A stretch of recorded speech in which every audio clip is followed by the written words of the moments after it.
भारत रे जदि गृहयुद्ध हुए ताहले सेथिपाई सुप्रीम कोर्ट रो मुख्य विचारपति जस्टिस संजीव खन्ना दायी रहिबे। ए कथा आज्ञा मु कहिबार साहस करिबि नाही।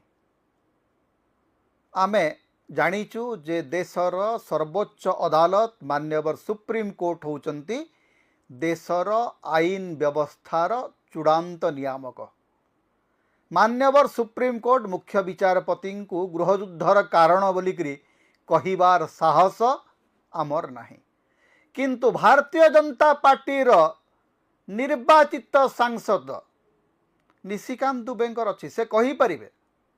से सीधा सड़क कहले जे ए देश रे सुप्रीम कोर्ट गोटे गृहयुद्ध करिया पई लागी पड़ी।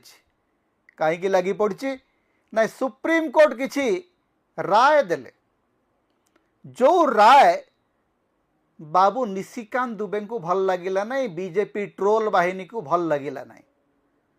संगे संगे बीजेपी रो सांसद बाबू निशिकांत दुबे एवं तांकर जो ट्रोल बाहिनी अच्छी, जो ट्रोल गुंडा बाहिनी अच्छी, डिजिटल गुंडा बाहिनी, से माने आरंभ करदेले सुप्रीम कोर्ट को गाड़ी करिबा।